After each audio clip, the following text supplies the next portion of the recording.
প্রিয় শিক্ষার্থীরা আসসালামু আলাইকুম। আশা করি তোমরা সকলে অনেক ভালো আছো। আমরা গত ক্লাসগুলোতে আমরা বিভিন্ন প্রকার মিক্সিং, ব্লেন্ডিং কাকে বলে, পার্থক্য এগুলোকে নিয়ে আমরা জানলাম, এর উদ্দেশ্য সম্বন্ধে জানলাম। কিন্তু আমরা এখনও পর্যন্ত কিন্তু এটা জানি না যে মিক্সিং ব্লেন্ডিংটা অ্যাকচুয়ালি কী পদ্ধতিতে করা হয় বা কী মেশিনের মাধ্যমে করা হয়। তো চলো আজকে আমরা জেনে নিই যে মিক্সিং ব্লেন্ডিং করার কতগুলো প্রকারভেদ রয়েছে এবং এগুলো কতগুলো পদ্ধতি রয়েছে। তো যতগুলো পদ্ধতি রয়েছে তার মধ্যে একটা প্রথম হলো হ্যান্ড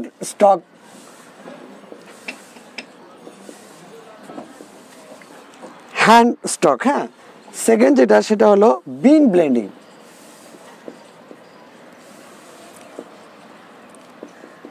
থার্ড হলো ল্যাব ব্লেন্ডিং।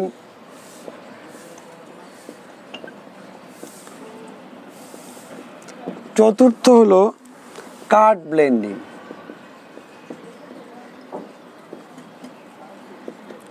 পঞ্চম হলো ড্র ফ্রেম ব্লেন্ডিং।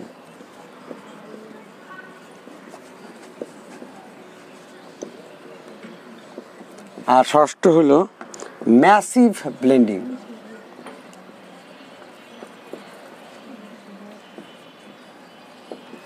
আজকে এই ব্যাপারটা আজকের এই এখন যে আলোচনাটা আমি শুরু করব সেটা খুবই গুরুত্বপূর্ণ। এই কারণে অনেকে আছে যারা ডিপ্লোমা ইঞ্জিনিয়ারিং কমপ্লিট করে এখন জব করতেছে, তারপরেও তাদের মধ্যে এই ধারণাটাই নেই যে আসলে ব্লেন্ডিং বা মিক্সিংটা কোন জায়গায় হতে পারে। তারা শুধু হয়তো এক নাম্বার এই জিনিসটাই জানে, হ্যান্ড স্টক হাতের সাহায্যে যে ব্লেন্ডিংটা করা হয়। কিন্তু অ্যাকচুয়ালি এই যে ব্যাপারগুলো, এইখানে একটা খুব মজার ব্যাপার আছে। যেমন এখানে নাম দেখে বুঝতে হবে, ল্যাব ব্লেন্ডিং এটা কি ব্লোরুমে হবে। ল্যাব কি ব্লোরুমের থেকে আসে। কার্ড ব্লেন্ডিং কি কার্ডিংয়ে হবে। ড্র ফ্রেম ব্লেন্ডিং ড্র ফ্রেমে হবে। আর ম্যাসিভ ব্লেন্ডিংটা নিয়ে আমি ডিটেলস আলোচনা করব। তো হ্যান্ড স্টকটা নিয়ে আমি একটু আলোচনা করি। হ্যান্ড স্টকের ব্যাপারটা এটা অ্যাকচুয়ালি হাত দিয়ে করা হবে। হ্যান্ড স্টক ব্লেন্ডিংটা হলো এই পদ্ধতি খুবই পুরাতন এবং হাত দ্বারা এই মিশ্রণ কাজ সম্পন্ন করা হয়। এই পদ্ধতিতে সাধারণত নিম্ন কাউন্টের বেলা করা হয়। প্রথমে ব্লোরুমের বিভিন্ন বিভাগের পরিষ্কার মেঝেতে এই জিনিসটা করা হয়। হ্যান্ড ব্লেন্ডিংয়ের যে ব্যাপারটা আর কি, হ্যাঁ, হ্যান্ড ব্লেন্ডিংয়ের এই ব্যাপারটাতে প্রথমে যে জিনিসটা মনে রাখতে হবে সেটা হলো এটা হাত দিয়েই করা হবে।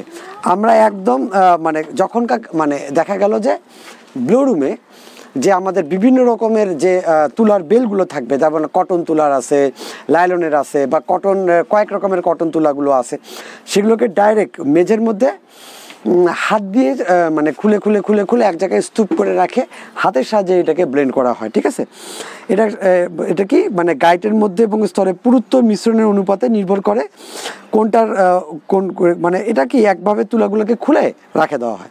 বিন ব্লেন্ডিংয়ের ব্যাপারটা কি, আমাদের হ্যান্ড স্টক বলতে হাত দিয়ে যে ব্লেন্ডটা করা হয় এটাই হ্যান্ড স্টক। এরপরে আসি বিন ব্লেন্ডিংটা কি। বিন ব্লেন্ডিংটা কি, ওটা বিন মিক্সিংয়ে বেল ওপেনার থেকে প্রাপ্ত তুলার ক্ষুদ্র ক্ষুদ্র গুচ্ছকে পাম্পের সাহায্যে পাইপলাইনে নেওয়া হয়। বিনগুলো একটি প্রকোষ্ঠে পাইপলাইনের মধ্যে ঘুরতে থাকে আর কি রাখা হয়। তার এটা কি, এটাও ব্লোরুমের যে মেশিনগুলো, যেটা হলো বেল ওপেনার দিয়ে বেলটাকে খোলা হয়, তারপরে এটাকে করা হয়। আচ্ছা, ল্যাব ব্লেন্ডারটাকে চলে আসি। ল্যাব ব্লেন্ডিংটা কি, তা ল্যাব ব্লেন্ডিংটা হলো, ল্যাব ব্লেন্ডিংয়ে দুটি স্কেচার ব্যবহার করা হয়, একটি ব্রেকার স্কেচার, অপরটি ফিনিশার স্কেচার।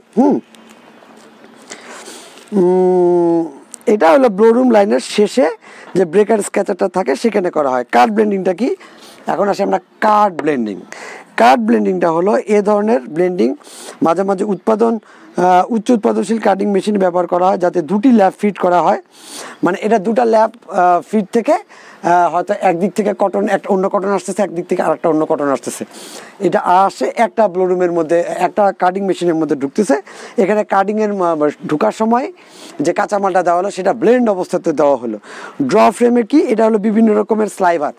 দেখা গেল যে তুমি কাটিং থেকে তুমি কার্ডের স্লাইভার তুমি বের করছো, তো পলিস্টারের কার্ডের স্লাইভার আছে, কটনের কার্ডের স্লাইভার আছে। এখন এই দুইটাকে তুমি যখনকার ড্রয়িং ফ্রেমে দিবা, ড্রয়িং ফ্রেমে থাকে হলো 6টা ইনপুট। তো 3টা দিলা কার্ডিং, 3টা দিলা তুমি তুলার, আর 3টা দিলা তুমি পলিস্টারের। তাহলে কিন্তু 50-50 করে তুমি পাচ্ছ। যে আমি ড্রয়িং স্লাইভারটা পাবো সেটা কিন্তু ব্লেন্ডেড একটা পাবো, হ্যাঁ। নেক্সটে আমি এই জিনিসগুলোকে নিয়ে আরও ডিটেলস আলোচনা করার চেষ্টা করবো, আমি সংক্ষিপ্তভাবে আলোচনা করার চেষ্টা করতেছি। তো এইভাবে ড্রয়িং ফ্রেমে সম্ভব। আর ম্যাসিভ ব্লেন্ডিংটা হলো মিশরীয় পদ্ধতিতে তুলা আঁশকে সাধারণত 2 বার গাইড বাঁধা হয়, প্রথমে ঢিলা এবং অনেক বড় করে গাইড বাঁধা হয়, যা সাধারণত নির্দেশে ব্যবহারের জন্য। এই ধরনের বেল বা গাইড সহজে হাত দ্বারা খুলে ছোট ছোট গুচ্ছে পরিণত করা যায়, যাতে সুষম ব্লেন্ডিং নিশ্চয়তা করা যায়। এটিতে ছিটিয়ে পানি যোগ করা হয়, কিন্তু রপ্তানি করার জন্য পূর্বে ঢিলা বেলকে পুনরায় শক্ত করে চাপ প্রয়োগ করে গাইডটা বাঁধা হয়। ম্যাসিভ ব্লেন্ডিংটা অ্যাকচুয়ালি এটা আমাদের দোষের জন্য না, ওটা হলো যদি তুলাগুলা আঁশগুলাকে যদি শক্ত করে গাইড না বাঁধা হয়ে থাকতো তাহলে আমরা সেই জিনিসটাকে ব্যবহার করতে পারতাম। তো এই অ্যাকচুয়ালি এইগুলো হলো আমাদের জন্য খুবই গুরুত্বপূর্ণ। আমি প্র্যাকটিক্যালি এটা নিজের চোখে আমি দেখে এসেছি। আমি যে ফ্যাক্টরিগুলোতে জব করছি সবগুলোতে ম্যাক্সিমাম ক্ষেত্রে হ্যান্ড স্টকটাকে ব্যবহার করা হতো, তারপরে কার্ডেড ব্লেন্ডিংকে ম্যাসিভ আকারে ব্যবহার করা হতো, ড্রয়িং ব্লেন্ডিংটাকে আমাদের প্রচুর পরিমাণে ব্যবহার করা হতো। তো ড্রয়িং ফ্রেমটাকে আমি যদি একটু আঁকার চেষ্টা করি, তো ড্রয়িং মেশিনে এরকম ক্যান থাকবে, হ্যাঁ এরকম ক্যান থাকবে, ওই সাইডেও আরও ক্যান থাকবে,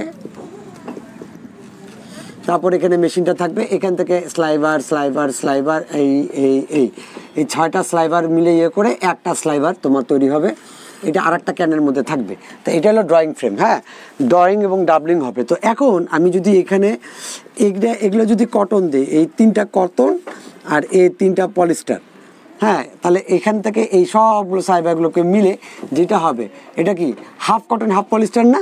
তো এটা ড্রয়িং ব্লেন্ডিং, এটা খুবই ব্যবহৃত হয়।